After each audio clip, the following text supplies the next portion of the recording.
Last night, a GOP fundraiser was hosted by a right-wing magazine, The American Spectator. Tickets for the gala ranged between $250,000 and $25,000.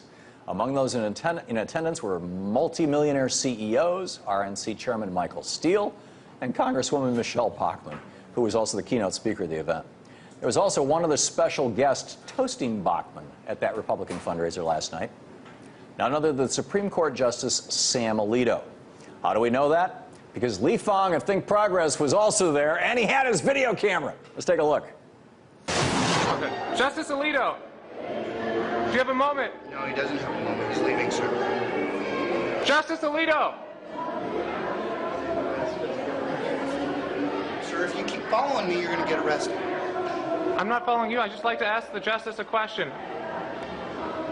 Is it legal for him to attend political fundraisers?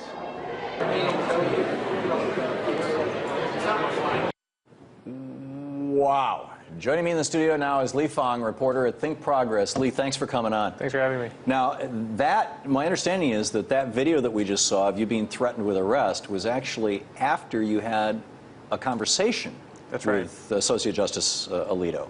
Well, I went to this event. At the beginning of it, I didn't have a ticket to go in, so I waited at the threshold. As I saw Supreme Court Justice Sam Alito going in, I walked up to him and had a conversation. I asked him, you've attended actually many of these political fundraisers, and you're here with Michael Steele, the head of the Republican Party, raising all these political funds. Do you think it's appropriate for a Supreme Court Justice to be engaging in this sort of activity? And he just reacted first by stuttering and kind of like a deer in the headlights moment, and then responded, "It's not important that I'm here." But I pointed out that just 2 years ago, he went to the same political fundraiser and actually headlined the event. Instead of Michelle Bachmann, it was Sam Alito doing the keynote. And so obviously, when you have a keynote speaker, that's the main thrust for a donor to give money and attend the event. Right. After I told him that, he kind of growled at me and said, "Again, that's not important," and walked away. Wow. The hubris is the word that comes to mind. I mean, this reminds me of Scalia going duck hunting with Dick Cheney literally a couple of weeks before he was either hearing the arguments or issuing the opinion in a case that involved a lawsuit against Dick Cheney, and saying, so what? Yeah, he didn't recuse himself. No. But, it's not only Alito doing this and going to many other fundraisers. He's also gone to, last year, he headlined a fundraiser for the Intercollegiate Studies Institute, which is basically the right-wing front group that trains people like James O'Keefe and actually trained Christine O'Donnell. But it's much larger than that. The American Enterprise Institute, this very powerful corporate front group, corporate think tank.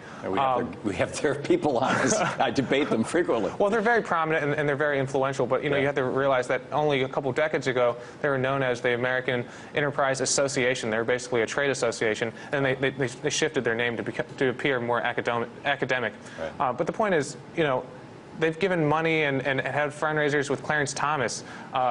Scalia and Thomas have been attending secret fundraisers with David and Charles Koch. So this is larger, actually, than Alito. And Thomas's wife works at Heritage, and in fact, the day that the court took Bush v. Gore, his wife was sending out emails to a little over 100, if my recollection is correct, conservative activists saying that she was vetting people for job positions in the Bush White House. That's right. I mean, that's incredible. Isn't there... Well, I guess there isn't a code of conduct for Supreme Court justices. There kind of is, but technically they exempt themselves, and they just kind of live by this kind of broad definition of doing the ethical thing. So there's really no rules. Yeah. For any lower court judge, attending a fundraiser, speaking at a fundraiser, headlining a fundraiser would be illegal.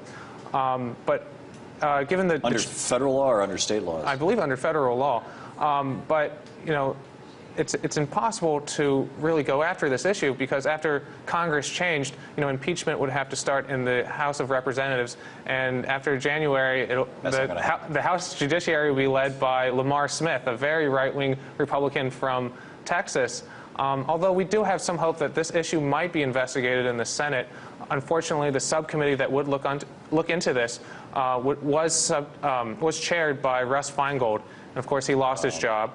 But Democrats still control the Senate. So it's possible a figure like Senator Ben Cardin or I believe Senator Sheldon White take up the subcommittee that could look into this, but we really don't know. Right, but they don't have the power to do anything because impeachment has to originate in the House and then go to the Senate for the trial. They can at least bring the issue up so the public can understand what's really going on.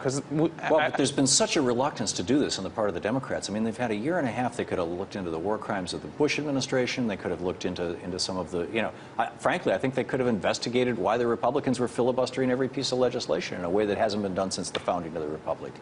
That's absolutely right. I don't have much faith in it. I'm just laying the options out on the table. Yeah. This was clearly not the framers' idea of an impartial judiciary. Do you see any role in this of the Federalist Society? Yes, I do. For one thing, Scalia helped found the Federalist Society. The Federalist Society is this right-wing organization that kind of trains and nurtures and moves along lawyers and judges. Pardon my interrupting. No, that's absolutely correct. And just a couple of years ago, they used to actually disclose that there were dozens and dozens of large corporations that were seeking high-profile cases before the court, funding the Federalist Society, but they've actually kind of scrubbed that information off their website. But larger than that, there's an organization, maybe not larger, but in addition to that, there's an organization in Montana called FREE, F-R-E-E. It's funded by corporations and the Koch brothers, and they basically have a junket program where they fly in federal judges. They give them a position to give speeches